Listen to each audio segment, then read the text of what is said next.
Hello. Today we are talking about one of my favorite items within this idea of common research methods, just research methods in general, academia, sort of at a larger scale, and that is the idea of dispassionate analysis. It's something I don't think it's covered often enough. It's something I don't think is talked about often enough when we're doing academic research. So we are going to discuss what dispassionate research is, what dispassionate analysis is, how to get to the core of good research methods, and how you can make sure that you're incorporating this into your analysis of different sets of data. One of the exercises we would do in the classroom, if we weren't over Zoom at the moment, would be the following. So the scenario, and if you're a professor, you're welcome to use this for your students. The scenario is that you and four of your classmates are currently in a life raft. A boat has just gone down. You can think of it like a Titanic situation. There are lots of people struggling in the ocean around you. You have two places within that lifeboat. In order to save those individuals, you have 3 minutes to pick from the list of who it is you're going to save and bring into the boat with you. And then we say, all right, go ahead and go. You kind of look through these names quickly. You figure out who the two people is you want to save, with the recognition that after 3 minutes, two of these individuals will be on the raft and everyone else is going to die horrible, tragic deaths in the middle of the ocean in the dark of night. All right. This is all the information you get. Don't ask me for background information. Don't ask me what happens next. I don't know if you're going to be saved by some sort of passing ship in an hour. I don't know if you're going to end up on a desert island for the next 30 years. This is all the information you have. All right. But you only get to save two. All right. Students do this exercise. All the groups pick different individuals. And then we go on to scenario number 2. In this scenario, you only get to save one individual. I cut the time down from 3 minutes down to 2 minutes. You have 2 minutes. Scenario is this. You're a medical doctor. There's been a horrific car accident. The person who was killed in the car accident is an organ donor, and they have a kidney that they are donating. And so you have 2 minutes to get on the phone and call whoever it is who is going to receive the kidney transplant. There's a list of patients in front of you, and you as the doctor have to choose one, knowing that the other people on the list are not going to get the kidney. They might survive long, they might not survive long. It's a tragic situation. All right. So you give the students 2 minutes to figure out which one of these individuals they're going to save. Difficult situation, you can read over some of these scenarios and figure out, do you want to save the older individuals, the younger individuals, the people with more of a chance of survival, the people who have an ailment by no fault of their own, versus possibly, this 45-year-old teacher who, abused drugs and alcohol, which is why, kidneys are failing, all this other kind of stuff. All right, but you only get to save one. Now here's the big ta-da. Then you follow up with the question of how did you decide what to do? All right, how did you decide who you wanted to save? Let's just stick to the boat situation. Students will say things like, well, the people who have the most life in front of them. So they might choose the little kids. The people might say we're going to save the individual who could help us out the most. So they might save a doctor, or maybe someone with some sort of blue collar skills if they end up on some sort of desert island situation. They might decide they're going to save the person who is responsible for the most people. So if there's a single mom with 5 kids and that mom is the sole caregiver and provider for those children, they might decide to save her. So you make this list. So this is how students kind of go about this in a very short 3 minutes. They say, who is it that we want to save? And we have to figure out our priorities. So there's time constraints. What's hard about this is students are also talking about how they feel like they're sort of playing God, right? They get to decide who lives and who dies. The thing with the boat situation is it's probably very, very rare. However, with the kidney situation, this is a decision that doctors and hospital administrators make all the time, right? With regard to who gets transplants, who's eligible, and who's not eligible for transplants. So we get to this, all right? Here's the big reveal. In the moment of crisis, you cannot set priorities, right? You can't set your priorities in the moment of crisis. So you go to the boat situation and you're on a raft, and all of a sudden students are arguing about, should we save old people? Should we save young people? Should we save people who can best help us? Like the 70-year-old is a doctor and a veteran, so he could most help us, but he's also older, right? So they're arguing about how to set priorities, and they're not just sort of going down the checklist of who it is they're supposed to save. So then I go back to the boat situation and I say, okay, let's act like this is the Titanic 100 years ago, right? If you saw the movie Titanic or not, you kind of know how this situation plays out. Who gets saved first on the Titanic? And immediately students say, well, women and children first. All right, women and children first. That was just sort of the culture of the day, was that if there's a crisis situation, the women and the children are saved first. Now we go back to the previous slide, so you can rewind it if you want. And if you do the exercise now, the students sort of like solve the problem in 2 seconds. They say, there's a young person, put those two people on the raft, end of story. All right? Because the culture of the Titanic 100 years ago set the priorities that this is our goal, and in a moment of crisis, there's too many emotional variables to deal with. I can't process my emotions and think logically at the same time. And therefore, I have to go about choosing those individuals dispassionately. All right? Dispassionately. I take all my passions, I take all my feelings, I disregard them, I get rid of them, I throw them away. All right? You do the same thing with the transplant situation. Right? So there's certain transplant rules. I believe the age is 65. I might have that number wrong. But people over certain ages are not go lower on the priority list as far as transplants. If you're a child under a certain age, you're not allowed to get adult transplants. This was a big controversial issue under Kathleen Sebelius, who was the HHS secretary under the Obama administration. There was a girl child who was trying to get a transplant from an adult donor, and they were saying no, right? And the thing is that it looks extremely heartless. But the sort of recognition in this whole scenario is that it seems heartless because it's an impossible question to answer. When we go back to the boat scenario of like, who should you save, knowing that everyone else is going to drown at sea, there is no right answer. You can't put value on each individual's lives and say this person's life is more valuable than somebody else's.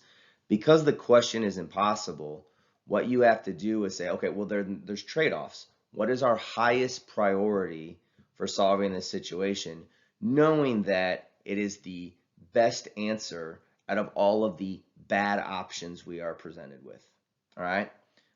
So it's just trade-offs, all right? And you have to figure out what's the best trade-off giving all of our bad options, all right? So all of our bad options is, 10 out of these 12 people are going to die. What's the best option with regard to saving 2 of them? And if you go into the scenario and say women and children first, it's easy to do, to get women and children into the raft first. You could go into that scenario, right, priority-wise, right? And this is what I tell my students. You could go in that scenario and say, well, it's 2021. We're kind of updating gender norms. So our priority is people who could best help us in a manual labor situation. That could be that you could set that parameter as your number one priority. Then you look at the list and say, this person has blue collar skills, this person has blue collar skills, done. You could operate in a society that says, we really value veterans, right? And as soon as there's a moment of crisis, if there's 2 veterans in that situation who need to get out, those 2 veterans are, getting on the boat. Now you could say, well, one of the veterans has an ailment, they might not make it, they have some sort of disability that's going to make it impossible for them to contribute to the to the workmanship that might be needed. And I say, doesn't matter, right? Our first priority is, if you served, veteran status, you get number one priority, right? And that's kind of how you go down the list. So there's no sort of correct way to set your priorities, but what you need to recognize is you can't set those priorities in the moment of crisis because the emotions are too charged.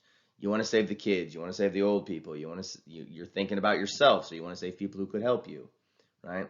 Dispassionate analysis says, while things are good, why the sun is shining, figure out what your priorities are, and then when a moment of crisis happens, then you just go down your checklist.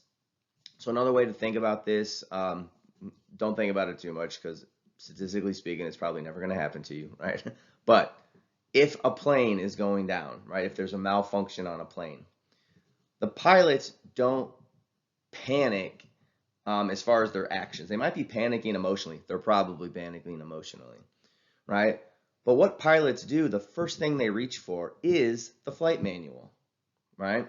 So if a plane starts to act up, the pilot and the co-pilot don't just start reaching for levers and clicking buttons and trying out different maneuvers, right?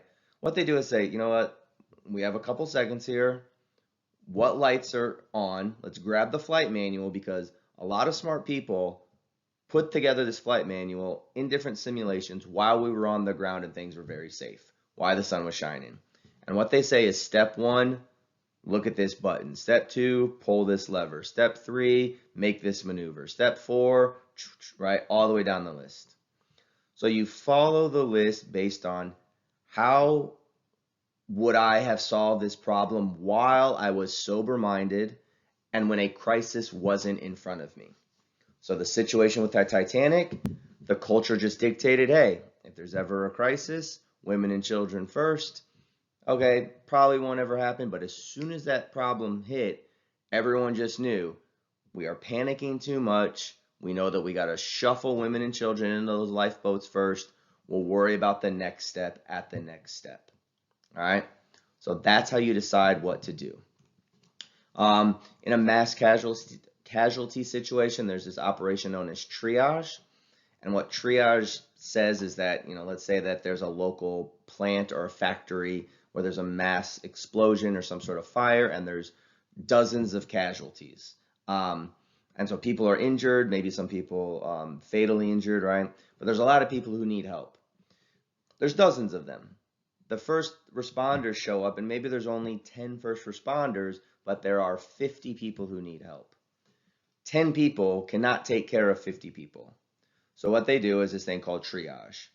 They have the first person on the scene, whoever the triage operator is they go around, and sometimes it's with stickers. I've seen it with markers, but let's act like it's stickers for the moment. They have 4 different color stickers: black, red, yellow, and green. They go around to the people, make very quick assessments. They take a sticker, they put it on their forehead. So when the next people come through, right, they start going around, and if they see someone with a black sticker on their forehead, they say that person is unconscious, unresponsive, they don't have a pulse. If that person was by themselves, we would administer CPR. But because there's so many other people that we have to take care of, we're going to treat that person as if they are dead right now, and they do not get priority. And you're like, wow, Josh, that's super heartless. And I say, I know it's super heartless, right? But again, in a room, when people are sober-minded, they say, what is the best probability of saving the most lives in a mass casualty situation? And the best probability is that if a person is unconscious and unresponsive, we're not going to deal with them right now, because there's a lot of other people who have a higher probability of survival. If that person is by themselves, you start administering CPR, but there's too many other people to deal with, and emotionally, you want to save all of them. Practically, you can't attend to all of their needs at the same time. Red means the person is unconscious, but they're probably breathing. Yellow means the person is conscious, but they can't get out of the situation on their own. Green, those individuals are referred to walking wounded. So even if a person's like, their arm is, is off of them, right? It has been removed in some sort of accident. You put a green sticker on their forehead and say, just get out of the situation. There's going to be some sort of tent, right? Go to that tent and they'll, patch you up there, but you can get yourself out of this situation that's kind of going haywire. All right. So that's what has to happen.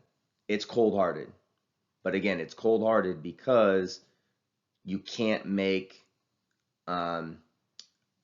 you can't attend to the needs of everybody.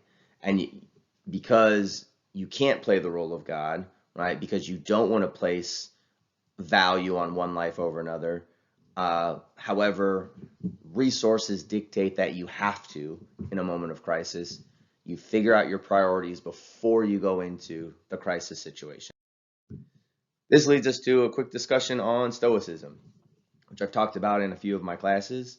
I'm going to go over it quickly for you, but there's plenty of other videos that I have. We're also going to read this book in one of my classes called How to Think Like a Roman Emperor. It's a fantastic book. You should check it out. Okay, so Stoicism. Stoicism starts off sort of the underpinnings of it by this guy named Zeno, right, of Citium in the 3rd century BC. And his whole attitude towards life and philosophy was, look, we just need to follow logic, right? Emotions during a time of crisis, they result in errors of judgment. So if you're constantly driving your research and your analysis by your emotions, you're probably not following the data. You're probably following your what you want to be the conclusion, even if that's not the conclusion with regard to the metaphysics question of how the world actually works. It's like, I really, really, really want this solution to work. But if logic doesn't dictate that it could actually work, then everything's going to go chaos.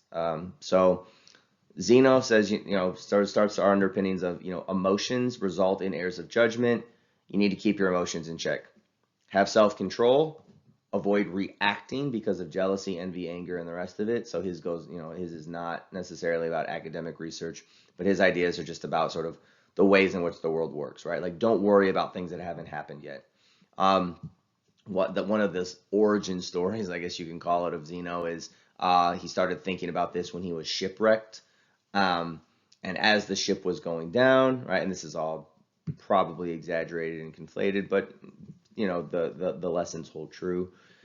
He is losing everything, right? Like, he is moving, he is at sea, he is trading, and everything he owns is going down in this shipwreck. And instead of panicking, he was just like, okay, what can I control right now, right? You can only control what you can control. Like, there's no use in freaking out about the ship going down. You're still alive. You still have some options. You might lose everything, right, with regard to, your personal belongings, your business, if you're a tradesman on the open seas. But he's like, oh, I just have to control what I can control, and I can worry about all that other stuff once this crisis has passed. And so that was sort of his origin story for his thought process for introducing the world to later introducing the world to this idea of Stoicism, is just control what you can control right now. So when the Titanic's going down, the only thing they can control is like, okay, let's get women and children onto the lifeboats, and then we'll worry about the next thing, right? The first thing we can do is take care of women and children, get them on the boats, and then we'll worry about the next thing. With the kidney situation that you all just looked at, it's like, who is the person that we need to choose in order to get this kidney, who has the best probability with regard to the criteria we've set out? Okay, once we get that person taken care of, then we'll worry about the dozen of other people who didn't get a kidney, all right? But right now I can just control what I can control, all right?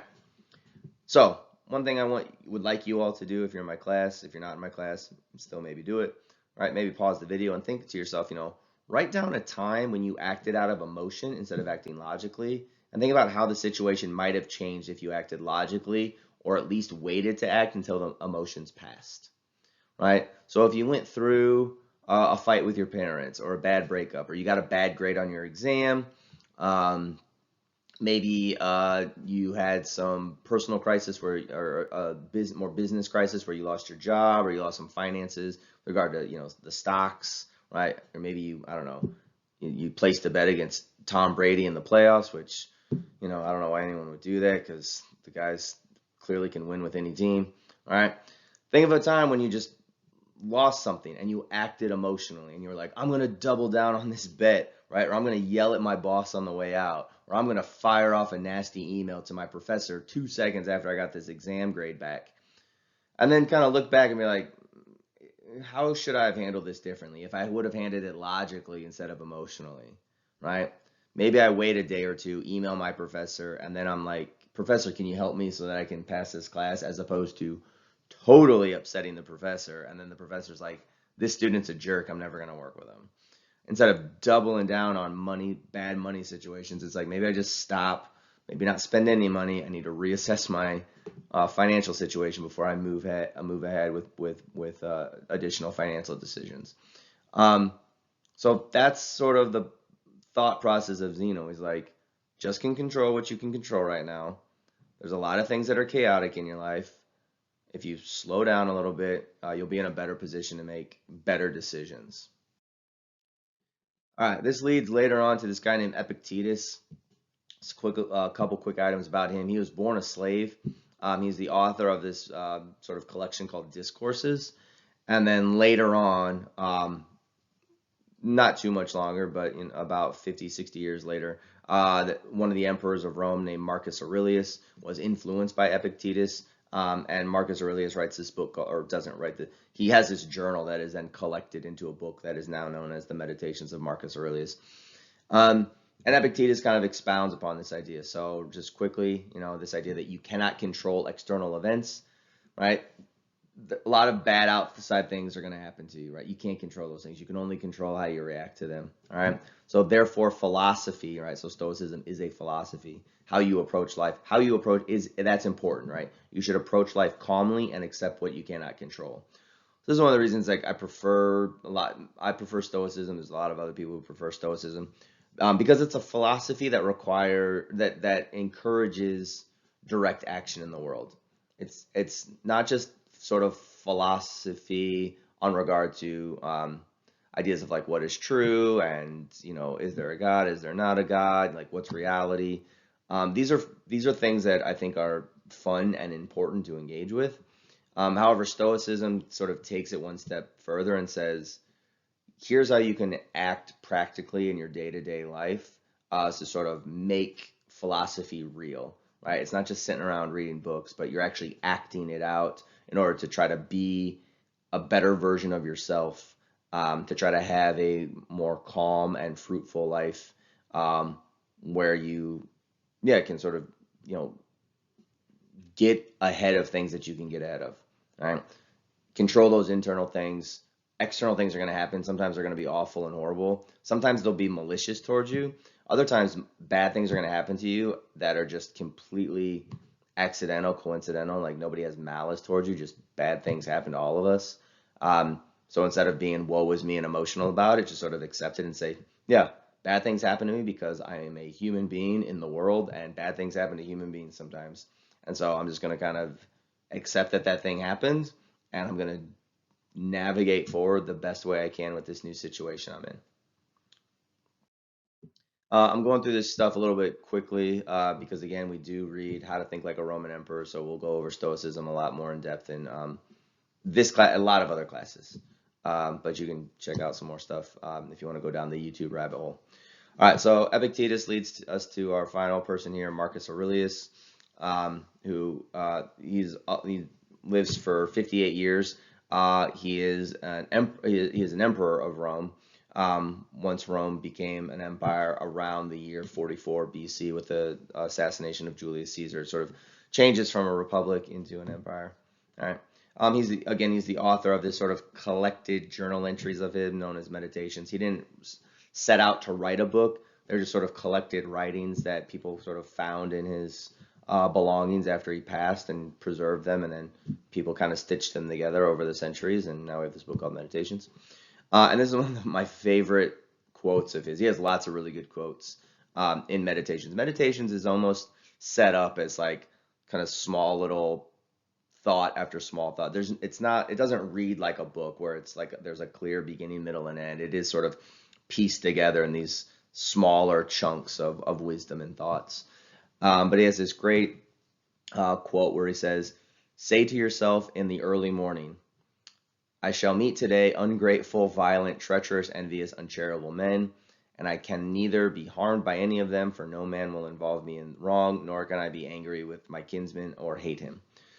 So what he's saying here is every morning when you wake up, just sort of say to yourself that I'm going to meet people who are horrible people, or at least they're acting horrible towards me, and just sort of recognize that, right? Recognize that you're going to go out in the world and people are going to do bad things towards you or say bad things against you, or the cashier is going to be rude to you at the supermarket, or a cop's going to pull you over and give you a ticket, or you're going to catch your teacher on a bad day and the teacher's going to just give you the cold shoulder, right?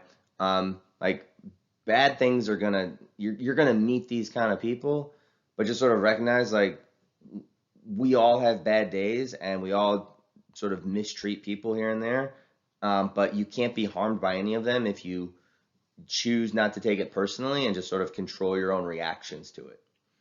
And so there you have it, right? Don't react emotionally to people when they treat you badly. Just sort of say, okay, that person treated me badly now. They might treat me better tomorrow. Maybe I caught them at on a bad day.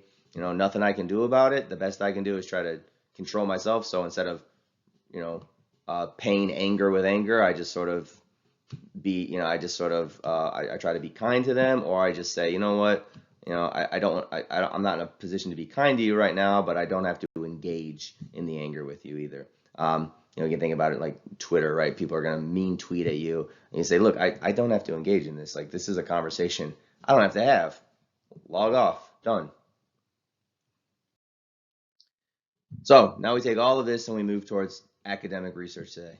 This is a picture of a professor who recently passed away, unfortunately. Actually have a quick little tribute video I made to him after he passed a couple months ago. Also, I'll put that down in the YouTube description here. But the question for researchers becomes, is it better for research to make us feel good or for research to do good things? And dispassionate analysis says, no, like your feelings about the research don't matter all that much. Like the research should give us results based on the priorities we set. So if our priorities are like alleviate poverty, it's like we should implement policies and test those policies. And if they alleviate policy, great.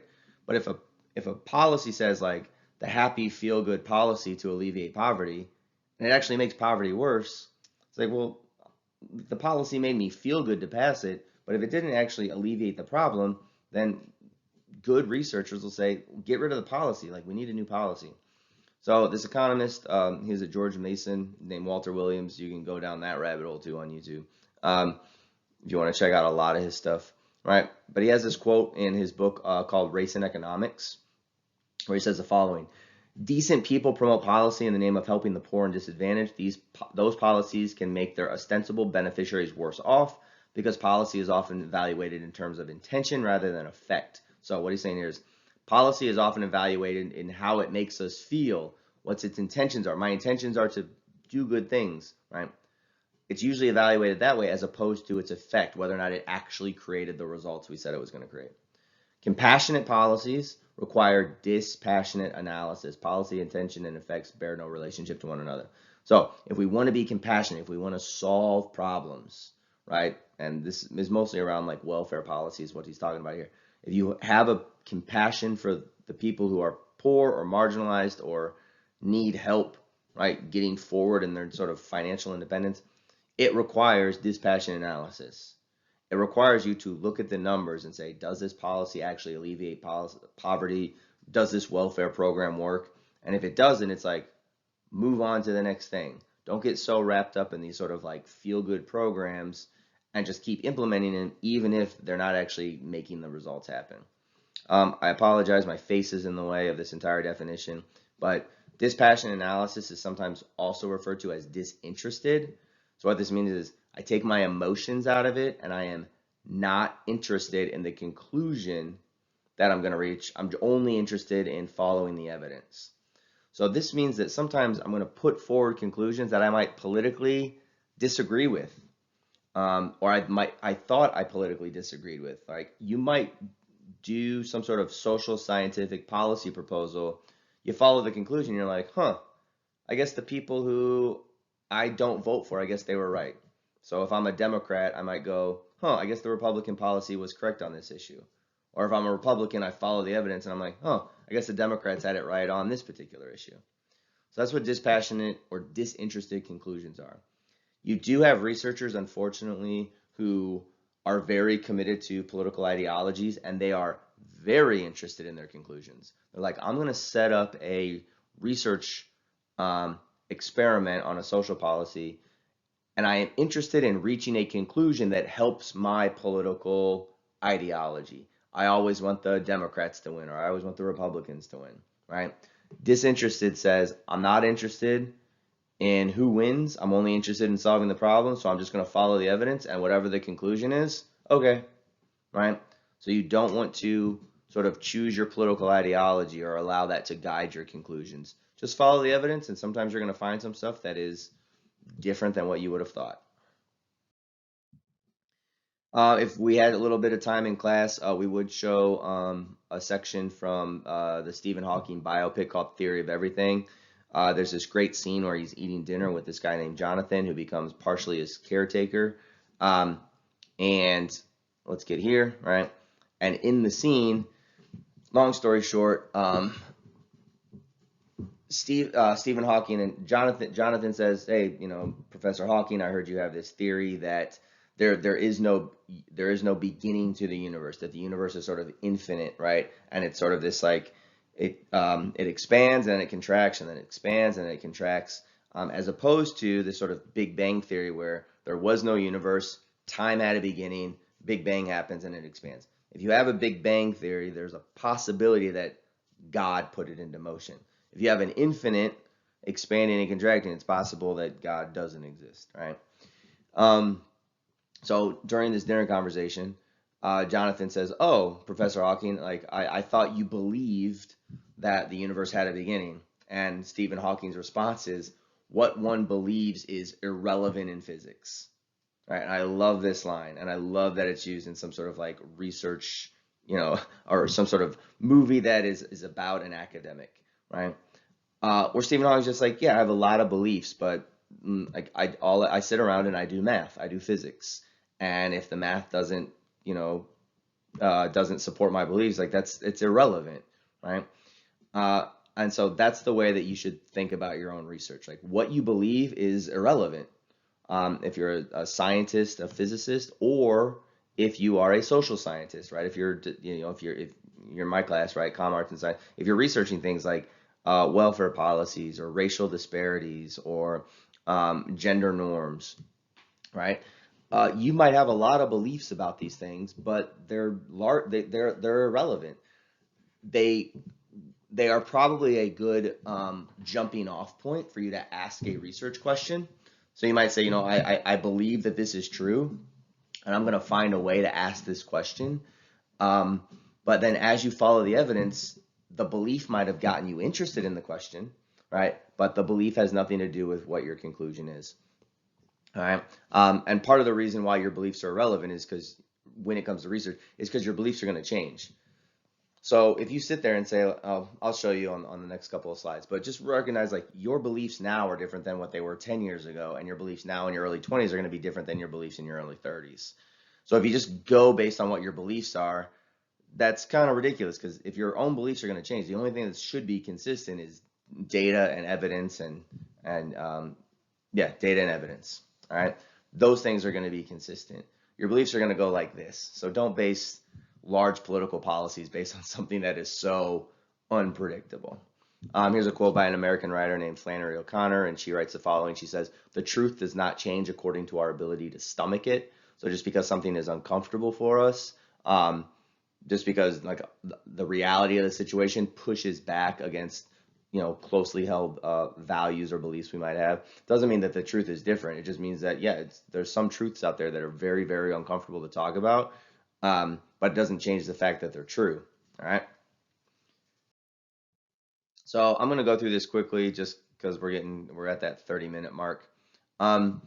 So dispassionate analysis for an emotional topic. You might think of something like the gun debate, minimum wage, immigration. These are all emotional topics, right?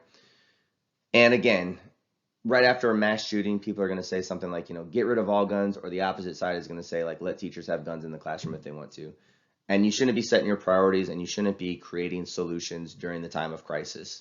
You should follow, like, this is the question everyone should ask, is like, what solution works? Not what solution is going to make us feel good and safer, right? I don't care if I feel safer. I care that I am safe, all right? So that's one way to look at it. The other reason you want to avoid emotions in your argument is because strong emotions exist on all sides of controversial issues. So if you tell me a sad emotional story, I could tell you an equally sad emotional story for the opposite case. So for instance, on the minimum wage debate, one politician could say, like, here is Susan, and she's a single mom of 3 kids, and she works 3 jobs, and they're all minimum wage, and she can barely support her kids. We should raise the minimum wage because Susan has a sad story and she needs to get a raise. And everyone's like, oh my gosh, that's a very sad emotional story. Let's raise the minimum wage.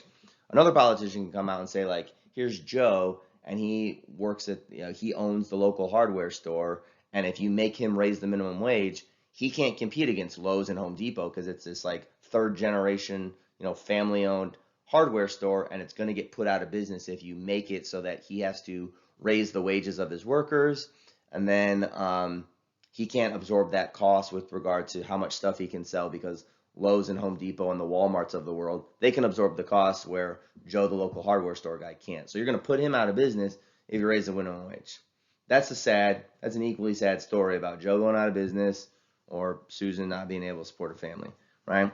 So what you have to do instead is say, okay, get the sad stories out of here, follow the facts, follow the large metadata. Does raising minimum wage do good or bad things, generally speaking, for the economy? And then follow that to its logical conclusion. So you should ask things like, how many people make the minimum wage? How much can we increase the minimum wage without sort of like drastically causing inflation? If we raise minimum wage, how many people will become unemployed? So how many people are going to lose their jobs, right? This whole adage of like, I'm not going to pay a 16-year-old high school kid $15 an hour to flip burgers at McDonald's. Like, we're just going to make that kid unemployed, right? So these are things you have to look at logically as opposed to trotting out sad stories. So if you ever see a politician who's constantly like pointing to like a handful of sad stories, don't listen to them, all right? Because everybody has sad stories for all types of issues. With the gun control debate, it's just as easy for someone to say, here's someone who, their brother was shot by a gun, we need to get rid of guns. And I could say, well, here's a woman who protected herself and her family with a gun when someone was trying to break into their house, right? Like, those are equally emotionally charged stories. I'm not interested in the passionate side of these. I just want to know, what are the numbers on guns, gun violence, how are guns used? Are they more helpful or harmful when it comes to, issues of violence, all right? So again, you have to set your priorities, and then you just have to make trade-offs.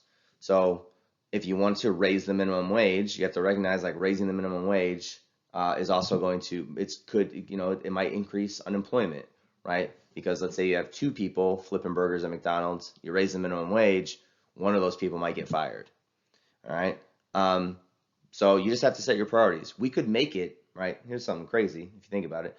We could make it so we have zero unemployment rate, right? If we got rid of the minimum wage, the unemployment rate could go to zero. Everyone get a job. Now the people at the lower end of the income scale might have a job for $2 an hour, right? But they have a job, right? So you could say we're going to have zero unemployment rate, but the people at the bottom of the socioeconomic scale might only make $2 an hour, all right? Now you could say, okay, the bare minimum that you have to pay someone is $15 an hour. Well, all those high school and college kids looking for their first jobs, we might just kick them out of the employment pool altogether, and all of a sudden, the unemployment rate goes from about 4% up to 10%. If you have all these people at the lower end of the economic scale who can't even get a first job, right? Because again, most people aren't going to pay someone $16 an hour to, take your order at McDonald's. You'll just go to Wawa and you'll get the little kiosk where you order yourself. Someone will make your sandwich for you, but now there's nobody there working the cash register because you do it all on your own. All right. So there's trade-offs. What are our priorities? Do we want zero unemployment? Do we want to say everyone who works should at least make $30,000 a year? No, there's trade-offs. All right. Set your priorities. And finally, here I have a picture of Muhammad Ali, who I like a lot. And again, this comes with this idea of like beliefs and emotions. They're going to change. So Muhammad Ali has this quote where he says, "The man who views the world at 50, the same as he did at 20, has wasted 30 years of his life." I love that quote, right? So again, you don't want to root your academic analysis in how you feel, what your emotions are. You could feel differently today to tomorrow. Like, you might just feel differently tomorrow about your political beliefs or your social beliefs or cultural beliefs or whatever. So you want to make sure that your things are founded in data as opposed to your feelings about a subject. All right, that's dispassionate analysis. Take all your emotions, throw them in the garbage. Take all your ideologies, whether they're political, social, religious, put them to the side and say, look, I'm open to the evidence, and that's the only thing I'm concerned about, is being disinterested in the conclusion. I'm going to reach a conclusion. I don't care which one it is. I just want to know that it is the right one, that is the correct one based on the evidence that I followed. Sometimes it will contradict my beliefs. If you're a good, honest researcher, you are going to reach several conclusions throughout your academic career that go against what you previously thought was true, and you're going to have to change your mind. If you're an academic out there and you're in your 50s and 60s and you've never changed your mind about anything, you're probably doing academics wrong. All right. Sorry to say it, but when someone like Einstein was sort of shown to be wrong multiple times within the course of his academic career, and he changed his mind, a few times, and you're going to tell me that you've never changed your mind based on evidence, and I have some questions about your research methodology or whether or not you're just sort of cherry picking facts and data. All right. So dispassionate analysis, follow the evidence. Don't let your emotions cloud your judgment. Practice stoicism, and I will see you all next time.